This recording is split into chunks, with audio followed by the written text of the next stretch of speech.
এসব না হারা যদি ঠিকভাবে দাম মান নবাইলে আরে কোন তোমার যে কলে বসে পুটু করা পুষিয়ে দিই লোভ লয়ে লোভ টিয়া দিরে বেশি চিন্তা বিকা করলে মানে শাসন না অনেক কেলা দুঃখ করবি বুক সিরি দাঁড়িয়ে বাড়ি তোর আর এভাবেই মৌসুমের শুরুতে টেকনাফের লবণ চাষিরা নিজেদের কষ্ট ও হতাশা প্রকাশ করছে।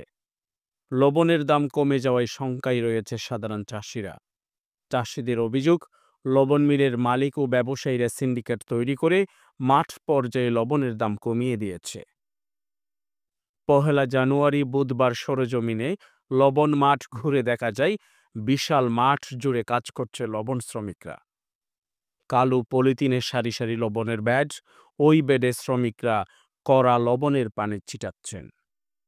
এ সময় চাষিরা জানায়, বর্তমানে জমি বর্গা, পলিথিন এবং অন্যান্য খরচাদি আগের তুলনায় বেশি হলেও গত বছরের তুলনায় এবছর লবণের বাজার দর কম। গত বছর মন প্রতি লবণের দাম ছিল 400 টাকা থেকে 500 টাকা। এখন প্রতি মন লবণ 280 টাকা থেকে 310 টাকায় বিক্রি করতে হচ্ছে। বছর ছিল বাংলাদেশে লবণের দাম 500 টাকার উপরে। এক জেলাতে লবণের শ্বাস হয়। এই এক জেলার লবণ দিয়ে 64টি জেলা বাংলাদেশ চলে। এই লবণের বাজার যদি তার অর্ধেক নেমে আসে, যদি 250 টাকা হয়, আমাদের লবণ উৎপাদন করতে প্রায় 350 টাকার উপরে খরচা পড়ে। যদি 250 টাকা যদি আমরা লবণ বেচে পাই, এখান থেকেও দোলাই খরচ আছে। দোলাই খরচ বাদ দিলে আমাদের প্রতি মনের প্রতি 100 টাকার উপরে লস থাকে। আমরা আগে ছিল 500 টাকার উপর দাম, এখন আপনার 250 টাকা। 250 টাকার থেকে আবার দুলাই খরচ আছে, তো দুলাই খরচ টরচ কেটে আমাদের 100 টাকা টিকে। টাকার পরে ওই যে ওইখানে বিক্রি করতে গেলে ওইখানেও দাম নাই। লবণের এখন এইরকম অবস্থা হইয়া গেছে, নিম্নমূল্যের দাম হইয়া গেছে। এভাবে চলতে থাকলে আগামীতে চাষিরা লবণ উৎপাদন থেকে মুখ ফিরিয়ে নেবেন বলে জানান তারা। এই খরচ যায় আর যোন দাম পায় এগুলো আর চলতে বেশি অভাব অনটনে যার গাঁর এই লবণের শ্বাস তো উড়ি জায়গা ভর লবণ শ্বাস করলে যে নগরলে সমান হগিয়ে তো এই বড় দুঃখ আর মনত। তো এইভাবে যদি চলতে থাকে, এইভাবে যদি লবণের বাজার থাকে আর লবণের মাঠ গড়ন আর দ্বারা সম্ভব নয়, ফলে লবণ শ্বাস উড়ে যায় ওই দেশের তুন। লবণের দাম কমে যাওয়ার কারণ হিসেবে চাষিরা ধারণা করছেন, হয়তো দেশের বাহির থেকে লবণ আমদানি করা হচ্ছে, নতুবা ব্যবসায়ীরা সিন্ডিকেট করে লবণের দাম কমিয়ে দিয়েছে। থেকে লবণ আনে এখানে, তো এই জন্য লবণের দাম একটু কম হয়। বাইরে থেকে যদি লবণ আমদানি না করে সরকার, চাষিরা ন্যায্য দাম পাবে বলে আশা করি। উদ্ভূত পরিস্থিতিতে চাষিরা সংশ্লিষ্টদের সুদৃষ্টি কামনা করছেন।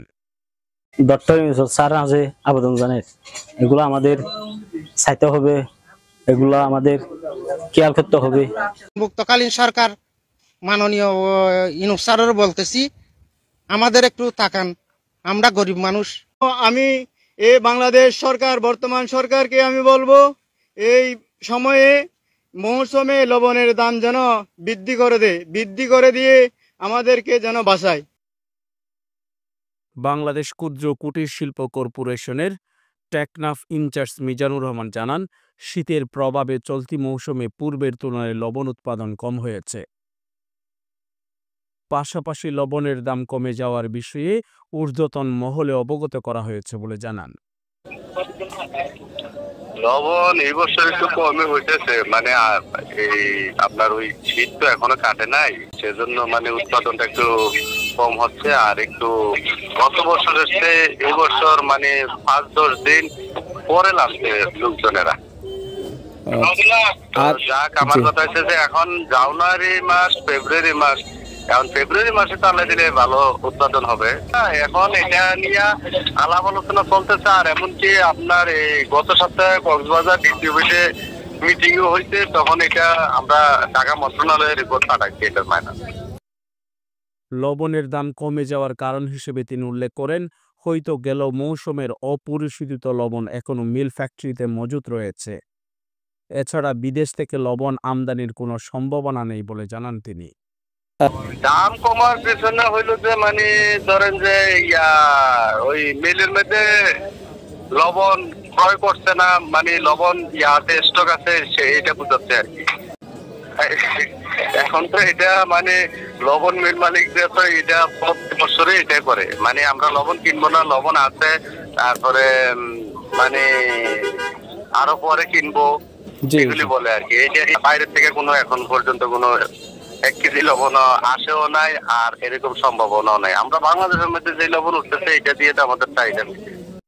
প্রসঙ্গত দেশে গত বছর ৭৬ বছরের মধ্যে সর্বোচ্চ তাপমাত্রা রেকর্ড করেছিল। ওই সময় গাপুরা, ধাপদাহে, কক্সবাজার উপকূলের লবণ উৎপাদনেও ভেঙেছে গত ৬৩ বছরের রেকর্ড। পাশাপাশি একদিনে সর্বোচ্চ ৩৯,০০০ টন লবণ উৎপাদনের নতুন রেকর্ডও সৃষ্টি হয়।